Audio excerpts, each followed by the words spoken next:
Halo teman-teman semuanya, kembali lagi bersama kami Trader Receh.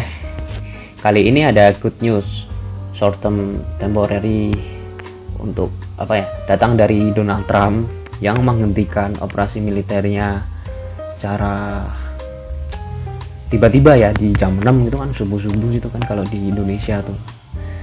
Kalau di US tuh sore kali ya. Itu tuh ini ya, kapal US itu tuh terjebak tuh di Selat Hormuz, nggak bisa keluar gitu.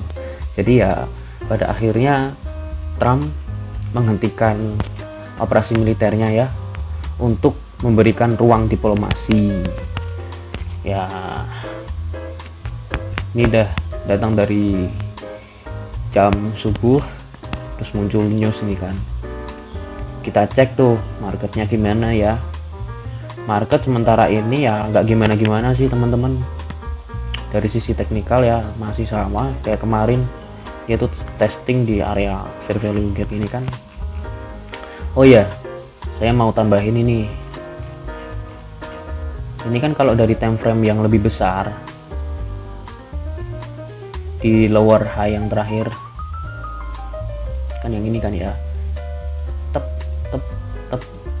Nah yang sebelah sini kalau kita tarik Fibonacci sebelah sini teman-teman, kalau kita tarik Fibonacci itu tuh ketemunya tuh ini, kita tarik di sini kan, terus ditempelin di sini.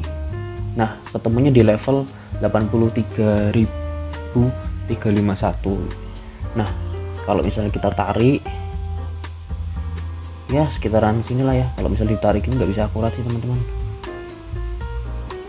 Nah kisaran inilah, di kisaran ini tuh jadi area level penting untuk Bitcoin testing kalau misalnya melanjutkan bullish trendnya. Kalau dari internal kan teman-teman, sekarang kita menuju internalnya sih saya kayak nggak yakin sih untuk bullish teman-teman, meskipun ya ada good news ya secara jangka pendek, cuman ya lagi-lagi teknikal ini kan data kan. Di sini juga ada apa sih istilahnya, pattern yang justru arahnya malah turun teman-teman. Di pattern ini sebenarnya saya kurang tertarik sih, karena pattern lebih subjektif.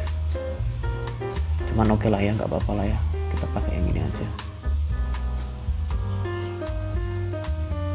Gimana sih? Oke. Nah ini kita taruh ini lumayan sih teman-teman, lumayan jebol. Kayak saya sih tetepan turun, karena kalau kita lihat di time frame 5 menitnya tuh dia nggak bisa mempertahankan level ini loh. Nah nggak bisa mempertahankan level ini. Nah ini udah aku garis ya, atau yang ini pun juga kejebol tuh. Cuman ini bisa jadi tanda apa ya istilahnya, bisa jadi fake out turun. Tapi kan kalau misalnya kita tahu misalnya ini fake out, dia tuh harus melampaui ini dulu, harus melampaui higher yang terakhir ini, baru kita bisa pastikan kalau ini, kita beri kesimpulan kalau misalnya ini tuh fake out. Cuman kalau misalnya ya poco-poco kayak gini nih, apa sih ini, Bitcoin nggak kuat anjir. Jadi ya paling melanjutkan penurunannya sih ya, kurang lebih seperti itu teman-teman. Kita lihat itu dari oil juga ya, per berita per data semalam, data semalam jam 5 subuh tadi, jam 6 subuh Trump keluar koreksi ya teman-teman, sekitaran 3,4% ini US oil. Terus kita lihat emas, emas malah dapat tekanan, dapat kucuran. Mungkin ini orang pada jual oil pindah ke emas ya. Ya tapi ini kan short term kan, kita 7%. Silver gimana? Sama sih silver seperti ini. Oh iya guys, yang paling utama itu ini S&P SP 500. Ya sebenarnya nggak gimana-gimana sih, Nasdaq pun juga sama.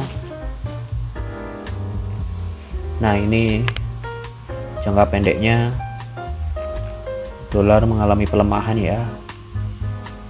Ini bentuk gap lumayan nih kalau di time frame yang kecil segini tuh. Ya kurang lebih seperti itu teman-teman yang bisa saya sampaikan. Oh ya, yang satu lagi ini ada update. Kita lihat dari institusi klien yang masuk ke Bitcoin. Nah ini kabar baiknya, good newsnya, tanggal 1, tanggal 4, dan tanggal 5. Nah update nanti yang tanggal 6 nya tuh kan, ini hari apa tuh? Oh, ini tanggal 6 ya, ini masih besok sih. Nah ini tanggal 1 sampai tanggal 5, karena tanggal 2 dan 3 itu weekend, institusi klien di US itu kan ya pada libur, jadi nggak ada pergerakan. Nah ini kabar baiknya tuh ini, ada inflow masif sekitar 629 US million dollar guys. Terus ini 532, 215, dan ini loh yang paling apa tuh istilahnya, yang paling menguasai inflow datang dari institusi klien, datang dari BlackRock. BlackRock kliennya itu seperti ini. Nah jadi ini sinyal yang baik ya teman-teman, karena di range yang seperti ini tuh institusi klien tuh masih aktif membeli loh di harga yang istilahnya dalam range lumayan pucuk sih ya sini tuh. Ini tuh institusi klien tuh masih beli gitu. Cuman kan kita nggak tahu kan ini institusi klien yang bakalan apa tujuannya, untuk jangka panjang atau untuk trading atau enggak kan ya. Itu kan keputusan mereka masing-masing kan teman-teman. Coba kita lihat Ethereum. Oh sama sih, cuma nggak yang kenceng. Nah ini nih, kalau bear market ini memang altcoin, bahkan big capnya altcoin seperti Ethereum pun ya nggak terlalu dilirik ya teman-teman, karena dari sisi fundamentalnya kripto itu kan ya ada Fourier cycle-nya. Oke, kurang lebih ini yang bisa saya sampaikan. Kayak saya sih turun sih ya. Dah teman-teman, terima kasih, jangan lupa like, comment, and subscribe. Dadah, see you again to the next time.